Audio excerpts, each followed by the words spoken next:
ગુજરાતના વડોદરા શહેરના પૂર્વ વિસ્તારના આજવા રોડ પર આવેલા શ્રી જ્ઞાન સાગર નહેરુ ચાચા પાસે 2 દિવસ પહેલા એક નાનો ભૂસ્ખલન થયો હતો, જે આજે વિસ્તરણ પૂર્વે કે કોર્પોરેશન કે અધિકારીઓ ઘોર નિંદ્રામાં છે, જેમ આપણે જાણીએ છીએ। કઈ જગ્યાએ કઈ વિસ્તાર છે? કહેવાતી અને કાગળ પરની સ્માર્ટ સિટી વડોદરા શહેરનો આ પૂર્વ વિસ્તાર છે। કમલાનગર તળાવ પાછળ નહેરુ ચાચા નગર પાસે આવેલી જ્ઞાન સાગર રેસિડેન્સી પાસેનો આ વિસ્તાર છે, જ્યાં છેલ્લા 2 દિવસ પહેલાથી એક આ ભૂવો નાનો હતો, પરંતુ પોતાની એસી કેબિનમાં બેસી બે લગામ અધિકારીઓ જે પોતે સ્માર્ટ સિટીના ઘોડા કાગળ પર દોડાવી રહ્યા છે અને એની ઉપર જે શાસક પક્ષનો અંકુશ નથી, એના કારણે આ ભૂવો થોડો મોટો થઈ રહ્યો છે। દિવસે ને દિવસે ભૂવાની સાઇઝ વધી રહી છે, પરંતુ નિંદ્રાધીન તંત્ર અને પોતાની એસી કેબિનમાં બેસી અને હવાઈ લૂંટતી આ કોર્પોરેશન અને એના અધિકારીઓને આ ભૂવો પૂરવાનો ટાઈમ નથી।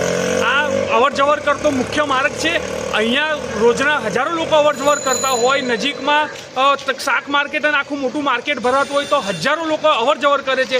તો શું વડોદરાનો કોઈ પરિવારજન આની અંદર પડશે કે કોઈની જાનહાનિ થશે ત્યારે આ કોર્પોરેશન આને પૂરવાની કામગીરી કરશે? અમારી સ્પષ્ટ માંગ છે કે હજુ પણ સમય છે એસી કેબિનમાંથી બહાર નીકળી ખરેખર જો વડોદરાને સ્માર્ટ સિટી બનાવી હોય, ખાડોદરા નગરી અને ભુવા નગરીના ઉપનામથી બહાર આપવું હોય તો આ લોકોએ ગ્રાઉન્ડ લેવલ પર આવીને કામ કરવું પડશે અને આ ભુવાને તાત્કાલિક રિપેર કરવો જોઈએ। તેજસ બ્રહ્મભટ્ટ, શિવસેના વડોદરા શહેર ઉપપ્રમુખ।